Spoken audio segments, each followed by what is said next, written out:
Alright, in this video we will be trying to switch from our traditional two-piece arms to internal fold lame arms.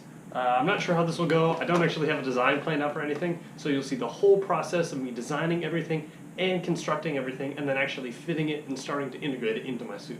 So it's the process of making a brand new arm type.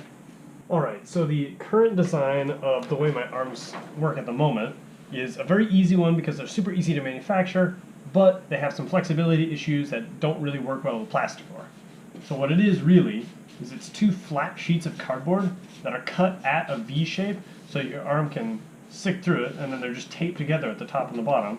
And all of the flexibility in the arm is either just from it being kept at that angle, so you don't really need to move all that much, or some internal particular creasing where the cardboard weakens in this internal little triangle here, and then it allows this forearm plate to kind of fold back inside of the top upper plate, which gives you some inner elbow flexibility.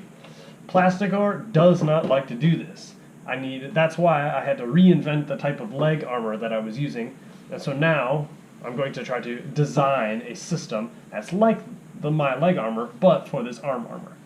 So immediately, switching from old set to new set, we're going to have to throw away the one-piece design because plasticor can't bend. So we have to have a crease in the middle, and then we're covering that crease somehow. So instead, we will have a forearm piece and an upper arm piece, and then a joint in between them. The way that I did my leg joint was essentially I had a back plate over the elbow that was sort of at the same little crooked angle as the other one was, so that when your arm is folded in, your elbow will push into the plate, but because the plate is bent, it won't stress. It'll subside nicely. And then to cover the inside, we did a set of lames, which are small plates lapped over top of one another that are then tied by ties on either side of the elbow, so that the kneecap plate, or the elbow cap plate, which isn't a real thing, covers the outside, and then these lames cover the flexible interior joint. So that these are two pivoting rivets, and then these slide over top of one another, and it allows quality protection with quality flexibility. Because currently in the set, the internal piece of plasticor really doesn't like to bend, and when it does, it leaves very sharp edges that kind of pull on the tendons on the inside of your arm, which are very uncomfortable. So with this new technique, we'll hopefully make it a heck of a lot nicer to use and wear. Okay, so here we are now at our workstation, and essentially we're going to start by denoting all the measurements we need to take and then starting to cut pieces out of our sheet of plasticor. So the couple of big ones we need to make are the circumference of our wrist, upper forearm, lower upper arm, and then upper arm. I don't know the terminology for those. And then the length of all of those on the inside and then the outside. So, okay, where to go? Just recently, I made a very simple gauntlet, and we're just able to take very simple measurements based on those that I took a while back, where we can tell that my wrist is 5 inch, my upper forearm is, well, technically it's 10, it's 5 on that side. My upper is 12. The length of my forearm is about a foot, so about 12 inches. And then the length of the inside of my is about 8. So that'll make it much easier to do measurements. Now we have to do those for the upper arm. So for lower forearm, about 10, I would say. Maybe about the same thing, though I think my upper arm is shorter.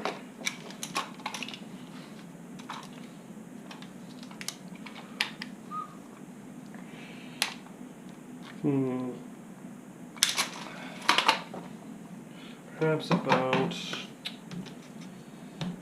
I don't know, I'd call that about another, we'll call it 12, just to be safe. Now, the inner length is going to be much shorter, I imagine. Yeah, I'd call that about 6 inches, maybe. And the outer length, oh god, it's probably going to be about the same.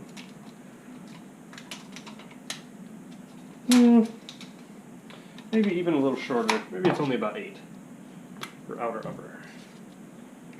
Okay, so we're going to transcribe these over to our plasticor now. Here's our wonderful sheet. At the moment, I think we're just going to make one arm template, and then we'll cut the other one later based off our measurements. So, let's see.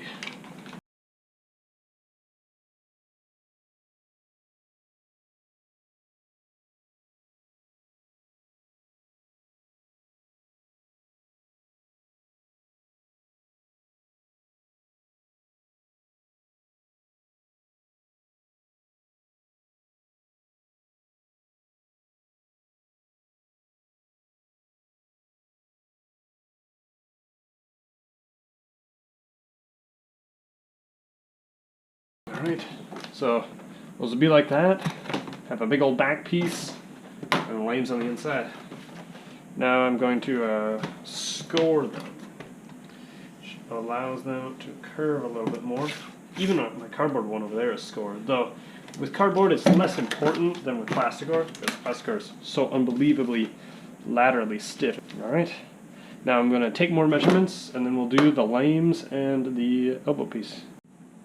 Actually, I think before we make the actual measurements for the other piece, I did a couple more scores on these. I think we're going to tape them and try to put them on just to see how they fit momentarily. So, essentially the way of taping these is you do a very loose one on the inside, and you pull them very tight, and then do the top.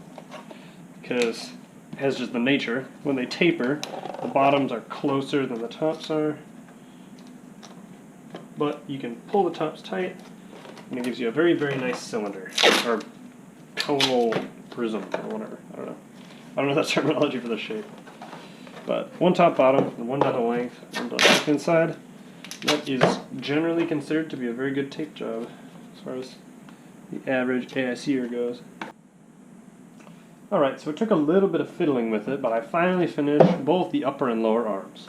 So now we need to move on to the next two pieces. The outer side, which I keep drawing as one conjoined piece, but it really is two conjoined elbows. So the trick with this is really the outside length and then the angle. Because the inside is just a interposed at a 90-degree angle version of that up a certain way from the thing so that it covers enough so the lames will overlap. The inside's not a big issue.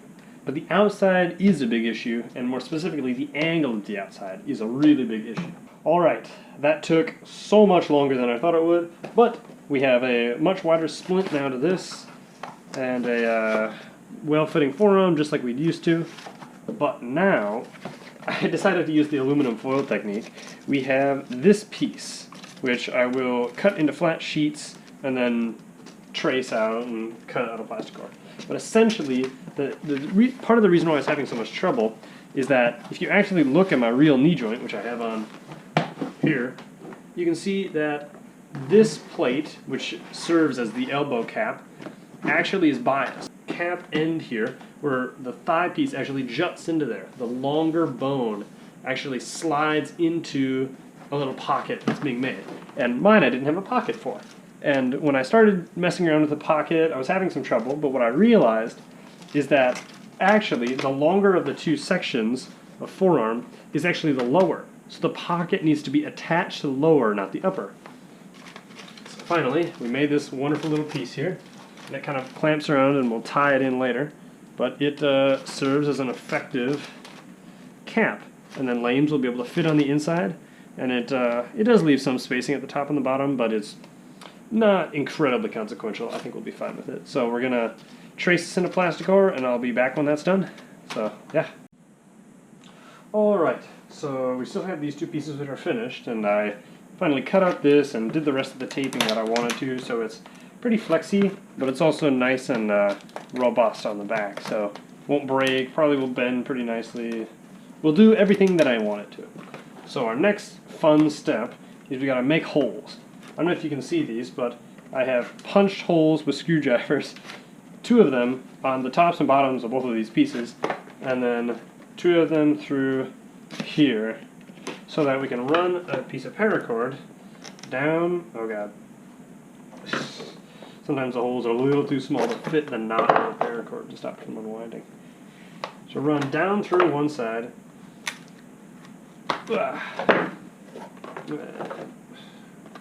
Up through the other.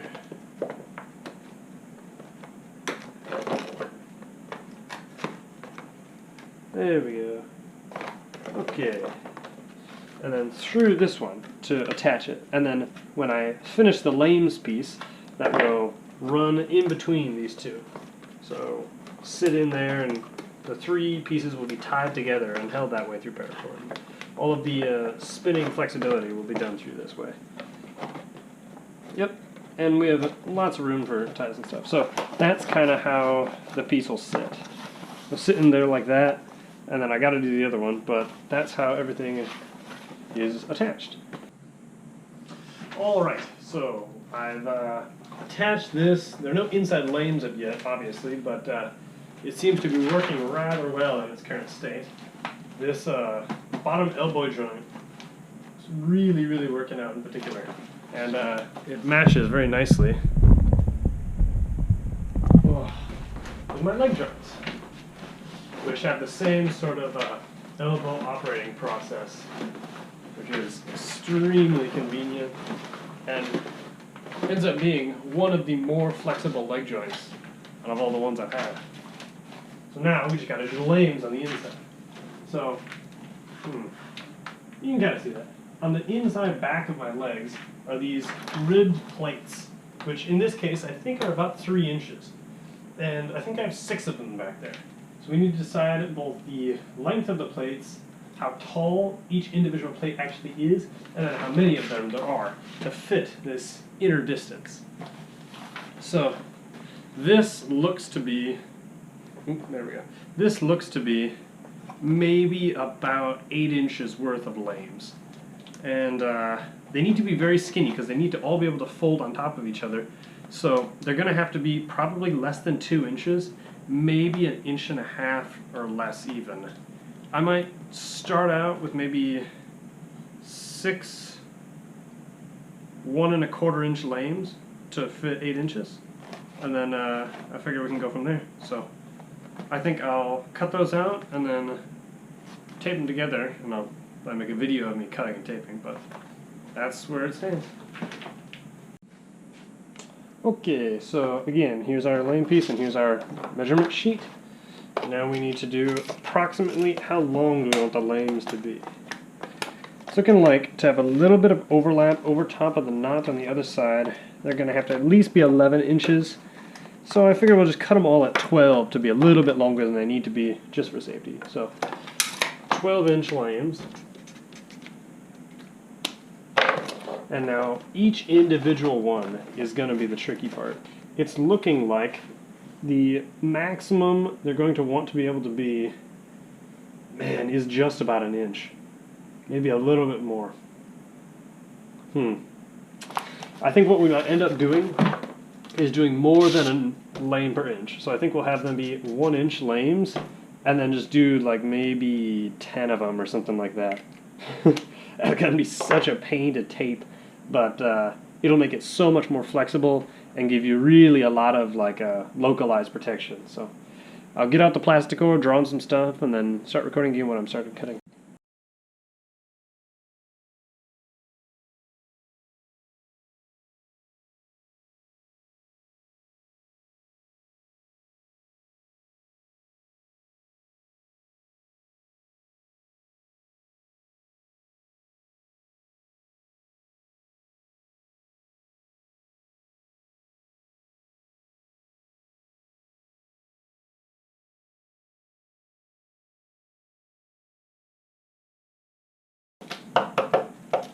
Ta-da! Okay, I'm gonna set them all out and do some of the taping set out, and I'll start recording again when I actually start taping. Okay, that would have taken me forever to do on video, but here they all are laid out at the same distance between them. So here's the actual, ooh, you can see that when the light hits it. Oh, that's very cool. They're such a pain, but they look very cool, and they're really good at protecting. So it's unfortunately worth it. Okay, so our next procedure here is going to be creating the cords that go on the back inside of the lame, and then actually attaching the lames to them. And the attaching part, that's going to really suck. I should bring out some old examples to show you what I mean. It's a very, very precarious process, but it's worth it in the end as far as protection goes. But, man. Okay, so we're going to have to tape each one of the lames to each of those cords, and then we'll rip off the middle one and do a third one, so it'll be secured on all sides. Every single one of all of those lames have to be connected to these back strands, which means that across 3 of them, that'll be 30, and then across 2 sets of lames, that'll be 60 total tape connections. I'll do like 1 or 2 here to demonstrate how much of a pain each one of these 60 connections is going to be. First one you do is you do a little strip across the top, and then you do a second one along the back going up, and if you're really fancy, you do 2 more on either side to prevent it from tearing away. So that only looks like 4 pieces of tape, which it only is. But 4 across 60 is 240 individual little strands I'm going to need to cut, tape, and rip. So this is going to take kind of forever. Alright, so we finished this wonderful lame creation of ours. Looks kind of like a millipede. Well, looks kind of like 3 millipedes actually, but so the real test is that this was 10 inches, and I think we measured this to be 8. And through our compression, they just barely equal out. So I'll be able to put 2 holes there and there, and then tie them over, and then 12 inches was obviously more than enough, and that really didn't get shortened, but they'll be able to go underneath the elbow plate just fine. So I'm going to punch some holes, and slide them in there, and I'll bring you back when I've done that. Alright. This took me actually forever to do, but I finally have the inner lames set up so that there's paracord on both sides, and if I can do this some way that'll show you. And now I need to connect the back elbow joint on all 4 ties onto the inner lame section. So I saved it until this point, and now we're going to connect it all, tie every one, and then that'll be that. And if it's good, it's good. If it's bad, I don't know, we'll probably throw it away. And this video might never see the light of day. Okay. So, that is the top secured. Now all that's left is the bottom. Ugh.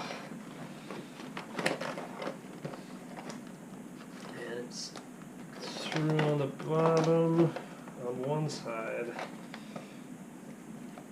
Oh no, I see a gap, oh no. And then on the other side.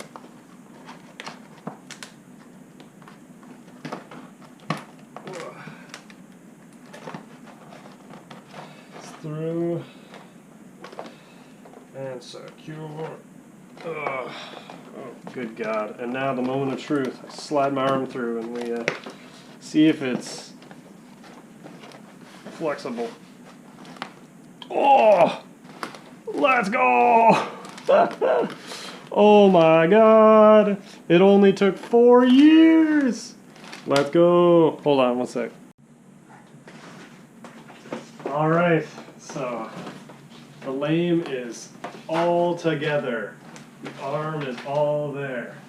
And it's on, and it's really sharp on the inside because the individual lames aren't really taped over on the inside. But the thing is intact, and it's here. So thankful after all these eons of working on these stupid things. They kind of have some problems with running over top of one another, but I think what I'll do is I'll tape the insides of them, which will make them a lot smoother and get them a lot better. But as far as protection goes, it's pretty darn good. It is definitely able to do the lane thing, though it's kind of freaking out at the corners. Oh, and these are coming loose. That might be why. Ugh, can I do a one-handed knot? Let's see. Good enough. Okay. That's kind of what's happening. I am overjoyed that it is finally done. And honestly, first of all, I kind of like the look of it. I think it looks kind of cool, which is like most of the reason why I make armor, because it looks cool and it's very protective. And this is to a degree ball, which is perfect. Also, this little gap down at the bottom here that I was a little worried about doesn't seem to be that big of an issue. Seems like this whole lame array is long enough that it'll just cover up any gaps like that. The best part is that it has better wrist control because it's not two flat pieces like this one. It actually has like really nice wrist spinning, so I can use my sword arm very nicely. I'm super happy with that. And actually, the real kind of second to last check is the fact that this thing, I can barely touch my nose, and with this, I have complete mobility around my hair and face. So that's super nice. It's definitely a step up as far as armor is concerned. So I am happy with it. I'll have to spend another, like, what, 2 hours to make a second one. But as far as what I have going today, that is a quality piece of armor. Cool.